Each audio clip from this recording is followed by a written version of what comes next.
Kembali lagi sama kita dari kelompok 5 kelas D1. Di sini kita bakalan bahas analisis fenetik dan filogeni kingdom Animalia.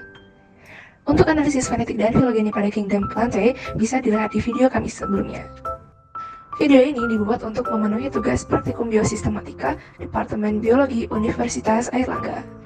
Yuk kita say hi dulu sama orang-orang yang ada di balik layar ini. Ada saya, Sifasna dengan NIM 079, ada Nisrina Katronada dengan NIM 082, ada Rifda Fawas dengan NIM 083, ada Putri Bayu dengan NIM 085, ada Henny dengan NIM 087. Di video ini kita bakalan ngapain sih? Jadi di video ini kita bakalan membuat tabel karakteristik, lalu akan dibuat fenogram dan kladogramnya, terus dibuat deskripsi statistik, dan dibuat kalibrasi pohon filogeni, dan yang terakhir, pembuatan pohon filogeni. Spesies yang digunakan untuk analisis kali ini ada Cerontia speciosa, Obelia speciosa, Dugeschia speciosa, Ascaris lumbricoides, Hirudoma medicinalis, Asteroide, Linnea speciosa, Neocaridina heteropoda, Myxin glutinosa, Petromyzon speciosa, Crocodylus porosus. Langkah pertama yang paling utama adalah pembuatan tabel karakteristik. Jadi dari spesimen-spesimen tersebut, dilihat karakteristiknya, diamati karakteristiknya, kemudian diterjemahkan dalam suatu tabel karakteristik yang bisa dilihat pada tabel berikut. Untuk selanjutnya, saya Nisrina Katronada yang akan menjelaskan mengenai penyusunan fenogram. Fenogram sendiri merupakan diagram dari metode fenotik.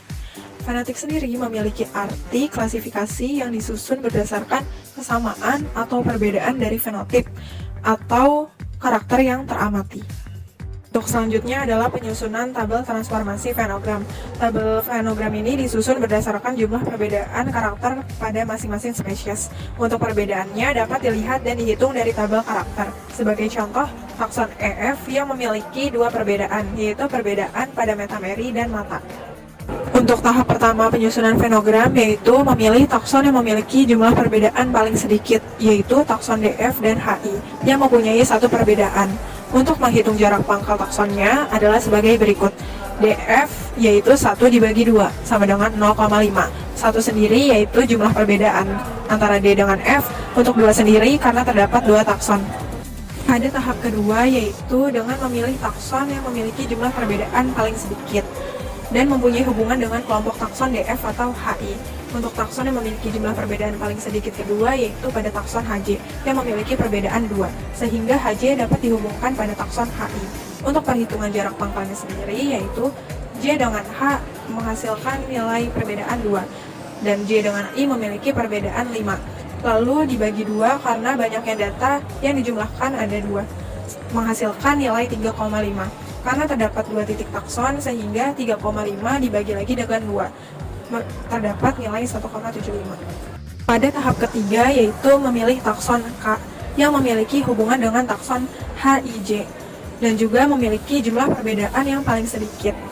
Untuk menghitung jarak pangkalnya sendiri yaitu dengan menghitung K dengan HIJ.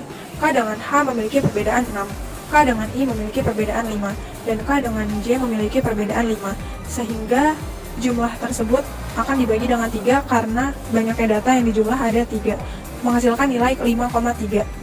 Karena terdapat 2 titik takson, sehingga 5,3 dibagi lagi dengan 2, dan didapati nilai 2,6. Selanjutnya yaitu 3 tahap terakhir penyusunan fenogram. Pada tahap ketujuh yaitu memilih takson dengan jumlah perbedaan paling sedikit dan memiliki hubungan dengan kelompok takson DFECG.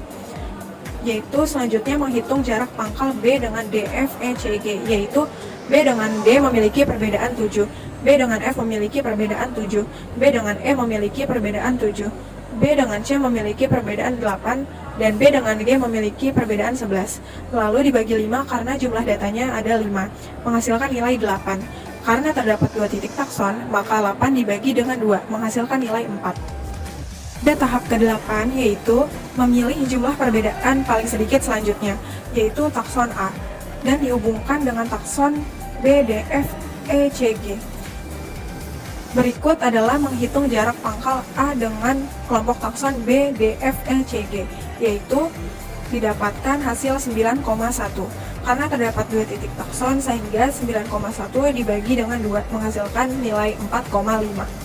Tahap terakhir yaitu tahap 9 dengan menghubungkan antara kelompok takson A, B, D, F, E, C, G dengan kelompok takson H, I, J, K. Untuk perhitungan jarak pangkalnya yaitu dengan membagi jumlah seluruh data dan banyaknya data, yaitu 258 dibagi 28 menghasilkan nilai 9,21. Kemudian karena terdapat dua kelompok takson, maka 9,21 dibagi 2 menghasilkan nilai 4,6. Selanjutnya adalah penyusunan kladogram dengan metode Wagner yang dilakukan berdasarkan karakter apomorfi, homologasi, dan plesiomorfi yang ada pada spesimen yang kita amati. Adapun data-data dari tabel ini diperoleh dari jurnal, namun kladogram yang dibuat masih merupakan hipotesis sementara. Dalam pembuatan kladogram diperlukan tabel polarisasi peringkat apomorfi yang dibuat berdasarkan tabel karakteristik yang telah dibuat sebelumnya. Contohnya pada takson A tertulis angka 1 karena sumbu simetrinya adalah radial. Nah, demikian juga cara pengisian tabel polarisasi peringkat apomorfi dilakukan pada setiap takson yang ada. Pada video kali ini, saya akan menjelaskan 3 tahap pertama dan 3 tahap terakhir serta kladogram setelah parsimoninya. Pada tahap pertama, kita bandingkan takson A dengan B dan takson A dengan C yang memiliki nilai apomorfi terkecil. Ketika kita bandingkan, kita mendapatkan perbedaan pada takson A dan B adalah sebesar 6, sedangkan pada takson A dan C adalah 8, sehingga terjadi penggabungan antara takson A dengan B dengan perbedaan pada karakter nomor 5, karakter nomor 7, karakter nomor 9, karakter nomor 10, karakter nomor 14, dan karakter nomor 15. Tahap kedua, kita bandingkan kembali takson A dan B yang telah digabungkan sebelumnya dan kita ambil nilai-nilai yang paling plesiomorfi dan kita bandingkan dengan takson C yang memiliki nilai apomorfi terkecil selanjutnya. Selain itu kita juga bandingkan antara takson B dengan takson C sehingga didapatkan perbedaan pada takson A, B, dan C adalah 9, sedangkan antara takson B dengan C adalah 8 sehingga terjadi penggabungan antara takson B dengan C. Selanjutnya yaitu tahap ketiga adalah membandingkan takson penggabungan BC dengan takson D yang memiliki nilai apomorfi terkecil selanjutnya sehingga didapatkan perbedaan sebesar 6. Kemudian kita bandingkan lagi takson C dengan D sehingga didapatkan sebuah perbedaan sebesar 3. Nah, di sini tampak bahwa takson C dengan D memiliki kerabatan yang lebih dekat sehingga terjadi penggabungan di antara keduanya.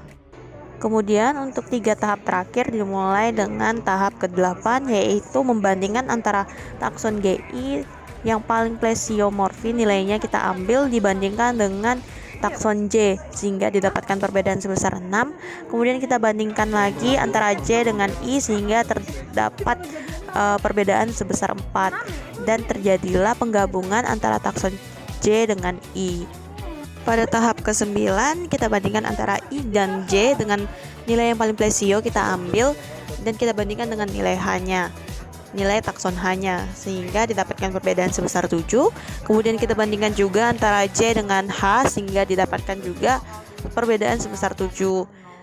Ketika nilai perbedaannya ini sama, maka akan dapat terjadi kedua kemungkinan untuk kladogramnya. Yang pertama adalah seperti gambar berikut ini di mana takson H akan bergabung dengan J.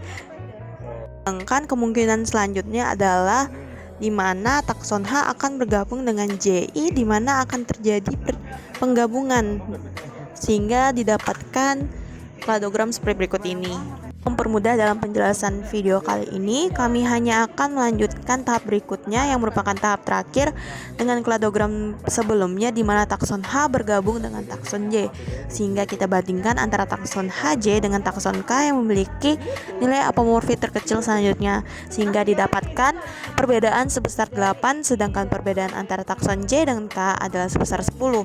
Maka akan didapatkan kladogram sebagai berikut ini. Selanjutnya akan dilakukan parsimoni pada kladogram yang telah kita dapatkan sebelumnya sehingga didapatkan kladogram seperti berikut ini.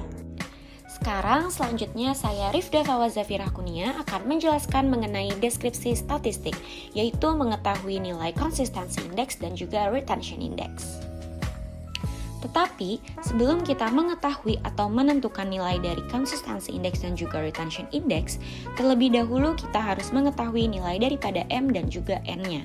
Nilai dari M dan N itu sudah dapat terlihat dari tabel polarisasi berikut. Nah, besarnya nilai N itu ditentukan dari banyaknya tahap dari setiap karakter dan dipilih yang paling sedikit. Kita ambil contoh pada karakter nomor 10. Nilai M pada karakter nomor 10 ini adalah 5, karena angka 5 merupakan angka yang paling besar daripada yang lainnya. Artinya, angka 5 ini menunjukkan bahwa karakter tersebut paling apomorfi. Berikutnya, untuk nilai N pada karakter nomor 10 itu adalah 2, karena angka dengan frekuensi kemunculan paling sedikit pada karakter nomor 10 ini adalah 0 dan 4, yaitu hanya muncul 2 kali. Nah, begitupun seterusnya untuk karakter yang lainnya, sehingga dapat diketahui nilai total M yaitu sebesar 28 dan juga nilai total N yaitu sebesar 35. Nah, kalau udah tahu nilai daripada M dan N-nya, selanjutnya udah bisa mengetahui atau menentukan nilai konsistensi indeks. Nilai konsistensi indeks itu merupakan satuan atau ukuran berdasarkan statistika yang mengukur kekonsistenan dalam mengukur sebuah data. Begitupun dengan kladogram, kita harus mengetahui apakah semakin akhir itu data kita semakin valid atau tidak. Nilai konsistensi indeks ditentukan dengan rumus CI sama dengan M per S, di mana M itu adalah jumlah total minimum banyaknya perubahan yang diharapkan dari data, dan S merupakan banyaknya perubahan yang ada di struktur kladogram. Sehingga nilai konsistensi indeksnya itu didapatkan sebesar 0,58. Nilai konsistensi indeks 0,58 ini tidak terlalu mendekati 1, yang artinya tingkat homoplasi itu tidak begitu rendah. Dan selanjutnya untuk retention index itu merupakan satuan ukuran yang mengukur proporsi kesamaan di dalam kladogram. Nilai retention index ini dapat diketahui dengan rumus RI sama dengan N-S per N-M, di mana N itu merupakan jumlah maksimum perubahan pada pohon filogeni atau kladogram. M merupakan jumlah total minimum banyaknya perubahan yang diharapkan dari data, dan S merupakan banyaknya perubahan yang ada di struktur kladogram. Sehingga nilai retention index-nya itu didapatkan sebesar 1,85.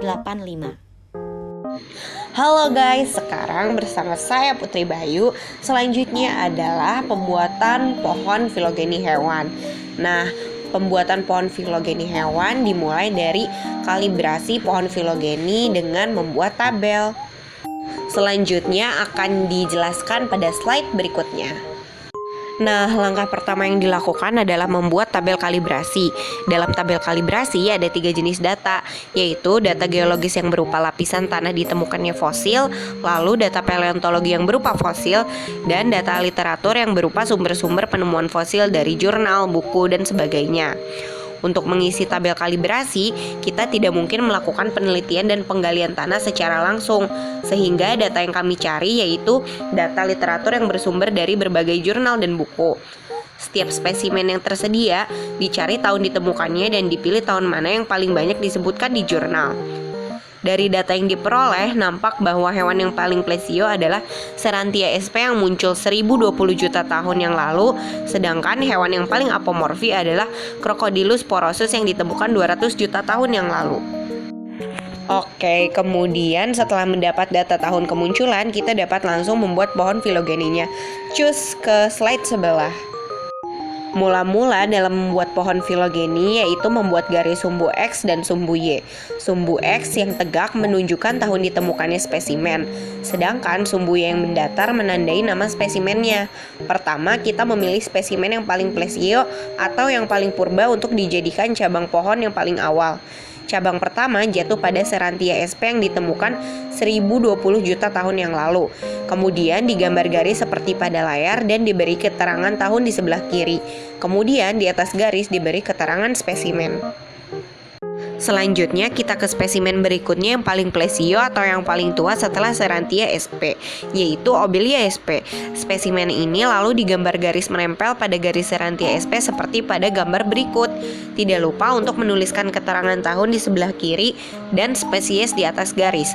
Untuk memudahkan melihat percabangan, maka dibuat garis putus-putus.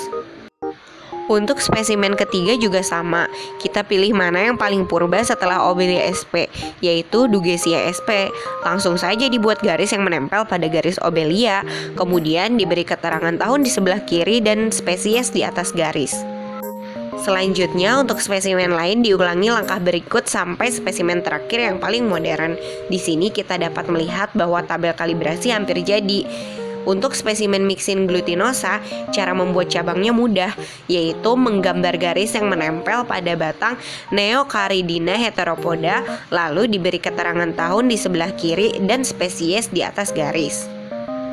Kemudian untuk spesimen Petromyzon sp juga digambar garis yang menempel di cabang terakhir, kemudian diberi keterangan tahun di sebelah kiri dan nama spesies di atas garis. Kemudian langkah terakhir yaitu menempelkan cabang hewan yang paling apomorfi atau yang paling modern ke cabang sebelumnya, dan diberi keterangan tahun di kiri dan keterangan spesies di atas garis seperti langkah-langkah sebelumnya. Untuk memudahkan kita dalam melihat keterangan tahun, jangan lupa untuk menggambar garis putus-putus sesuai dengan percabangan awal tiap spesies. Begitulah caranya membuat pohon filogeni. Mudah bukan? Semoga kalian semua bisa paham ya. Saya pamit undur diri. Dah. Oke, karena sudah ada di tahap akhir dalam pembuatan pohon filogeni, itu artinya perjumpaan kita berakhir sampai di sini. Kami dari kelompok 5 kelas D1 mengucapkan terima kasih sebesar-besarnya. Terima kasih. Myxin glutinosa, Petromyzon. Membuat cabangnya mudah, yaitu menggambar garis yang menempel pada batang Neocaridina.